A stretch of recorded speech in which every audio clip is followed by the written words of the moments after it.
makeup look လေးကိုကြည်ကြည်နုနုလေးဖြစ်နေစေမယ်နှာခမ်းနေနဲ့ပါးနေလေးတွေရှိတယ် Blingo ရဲ့ Jelly Pop Collection လေးပါနှာခမ်းနေနဲ့ပါးနေအယောင်လေးတွေပြောင်းလိုက်တိုင်း makeup look လေးကပြောင်းသွားတာဆိုတော့အခြေရဒီနေ့ Blingo ရဲ့နှာခမ်းနေရောပါးနေရောအယောင်လေးတွေအားလုံးကို swatches လုပ်ပေးထားပါတယ်ပါးနေနှာခမ်းနေကြိုက်တဲ့ချဲအတွက်တော့အယောင်နုနုလှလှလေးတွေစမ်းအောင်ပါဆိုတော့တော်တော်လေးသဘောကျနေပါတယ် Blingo ရဲ့ Jelly Pop Collection လေးကဒီလို premium packaging လေးနဲ့လာတယ် box ရဲ့အထင်းမှာနှာခမ်းနေ3ရောင်ရဲ့ပါးနေလေး1ရောင်ရဲ့ပါတာဖြစ်ပါတယ်ဒီ collection လေးကိုဝယ်မယ်ဆိုရင်ဒီလိုမျိုး premium limited edition gift box လေးနဲ့ရမှာဖြစ်ပါတယ်နှာခမ်းနေက3ရောင်လုံးရဲ့ပါးနေလေးကစိတ်ကြိုက်1ရောင်ရွေးလို့ရပါတယ်ဆရာဒီနေ့ပါးနေနဲ့နှာခမ်းနေလေးကို combo လေးတွဲပြီးစိုးပြထားတယ်နှာခမ်းနေကိုလည်း01 tipsy strawberryပါးနေကိုလည်း01 sweet pink လေးနဲ့တွဲထားတာဖြစ်ပါတယ်နှာခမ်းနေကဒီလိုမျိုး pan ပုံစံလေးလာတာကိုမှအနောက်ကနေတစ်ချက်ချင်း click လေးလုပ်ပြီးတော့ထုတ်လို့ရပါတယ်သူကလေ jelly pop lipstick လို့ပြောထားတဲ့အတိုင်းပဲစိုးလိုက်တာနဲ့ဆိုရွှဲပြီးပြောင်းနေတဲ့ jelly texture လေးကိုမြင်ရပါတယ်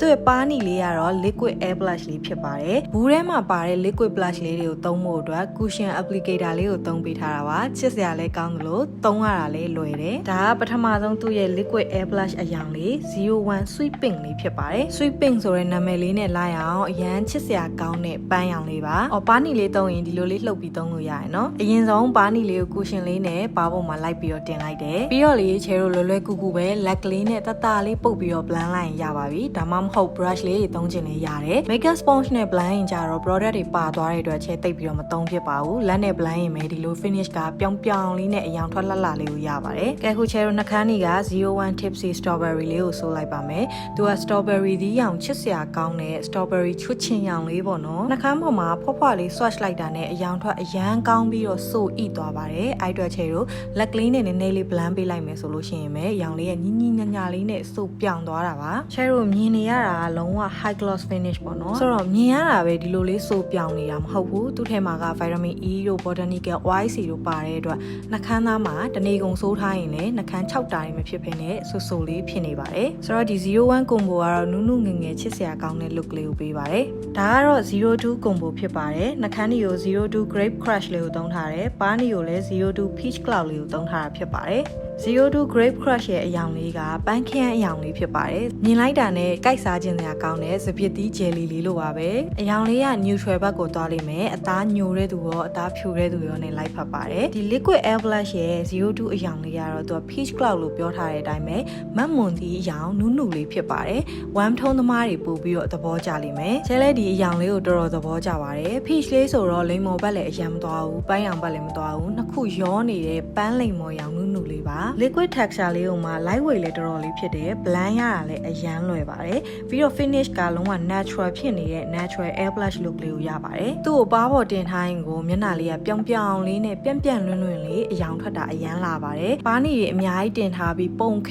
နေတဲ့ look မျိုးလုံးဝမဖြစ်ပါဘူးဆိုတော့ဒီပါးနီလေးကိုချဲကနှာခမ်းနီ02လေးနဲ့တွဲပြီးတော့ဆိုလိုက်ပါတယ်တကယ်တစ်ခါ swatch လိုက်တိုင်းမှာသဘောကျရပါတယ်အယောင်ထွက်ကဆိုဣပြီးထွက်လာတာပါချဲလိုမျိုးနှာခမ်းအရန်6လွယ်တဲ့သူတောင်မှဒါလေးကနှာခမ်းပေါ်မှာတက်တောင့်တက်တာတနေကုန်ဆိုးထားလို့ရပါတယ်ပြီးတော့ဒီနှာခမ်းအရေးအကြောင်းလေးတွေကိုပါညင်ညင်ညာညာ fill လုပ်ပေးသွားတဲ့အတွက်နှာခမ်းကဖူးဖူးပြောင်ပြောင်လေး jelly လေးလိုဖြစ်နေတဲ့ finish ကို texture ကိုမြင်ရမှာဖြစ်ပါတယ်ဒီ02 combo လေးကမျက်နှာလေးကိုလင်းပြီးတော့ main ကလေးဆန်တဲ့ look လေးကိုပေးပါတယ်ပါးနီကအရန်တောက်တာမျိုးမဟုတ်ပေမဲ့ငင်ငင်လေးကိုမှနှာခမ်းနီလေးကတော့ဆူဆူထင်းထင်းလေးဆိုးထားတာပေါ့နော်ပါးနီနဲ့နှာခမ်းနီအယောင်လေးက balance ဖြစ်နေပြီးတော့ everyday look မှာ main ကလေးဆန်တဲ့ look လေးကိုပြင်မယ်ဆိုရင်ဒါလေးကကွက်တီပါပ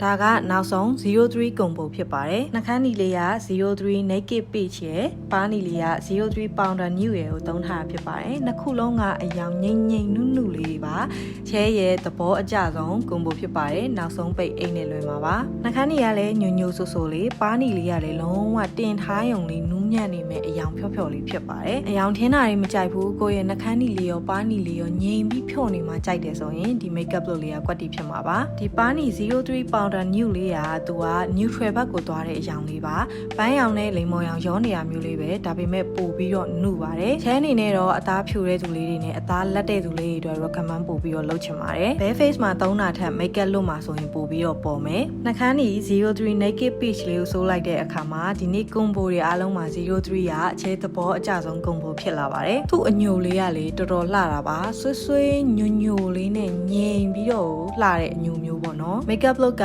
mature ဖြစ်တယ် classy ဖြစ်တယ် elegant ဖြစ်တယ်ဆိုတဲ့ look ကိုတန်းပြီးတော့ရသွားတာမျိုးပါချဲနဲ့လည်းတော်တော်လေးလိုက်တယ်လို့ခံစားရတယ်အဲ့တော့ပါနီနှခမ်းနီအရောင်ငြိမ်ငြိမ်လေးမှကြိုက်တယ်ဆိုလို့ရှိရင်ဒီ combo လေးနဲ့ဒီပါနီအရောင်လေးကို recommend လုပ်ပါတယ်နော်ဒီနေ့ combo 3ခုမှာကိုနဲ့ဆိုရင်ရောဘယ် combo လေးကအလိုက်ဖတ်ဆုံးဖြစ်မယ်လို့ထင်ပါတယ်လေချဲကတော့ 03 လေးလို့ထင်ပါတယ်ဆိုတော့ jelly pop collection တွေကနှခမ်းနီအရောင်လေး3ရောင်ဖြစ်ပါတယ်ပါနီအရောင်လေးတွေကတော့ဒီ3ရောင်တွေကနေစိတ်ကြိုက်တဲ့ရောင်ရွေးချယ်လို့ရမှာဖြစ်ပါတယ်ပါနီလေးကြီးပဲတက်တက်လေးဝယ်လို့ရတယ်နော်နှခမ်းနီလေးကတော့ဒီလို collection လိုက်လေးဝယ်မှရတာပါ3ရောင်လုံးလှလို့စိတ်ပူစရာမလိုပါဘူး jelly pop collection လေးကိုဝယ်မယ်ဆိုလို့ရှိရင် Safari သို့မဟုတ် Chrome ကနေပြီးတော့ blingo.app လို့ရိုက်လိုက်လို့ရှိရင်ကိုယ်တိုင်ဝယ်ယူလို့ရပါတယ်ကိုယ်စိတ်ကြိုက် collection လေးကိုရွေးလိပ်စာဖုန်းနံပါတ်ဖြည့်ပေးမဲ့မှတ်သက်ရွေးပြီးရင်တော့ order လေးတင်ပြီးသားဖြစ်သွားပါပြီ။ဆရာတို့ makeup လို့ကြည်ကြည်နုနုလေးရစေတဲ့ blingo ရဲ့ဒီ jelly pop collection လေးကိုအရန်သဘောကျပါတယ်။ Bye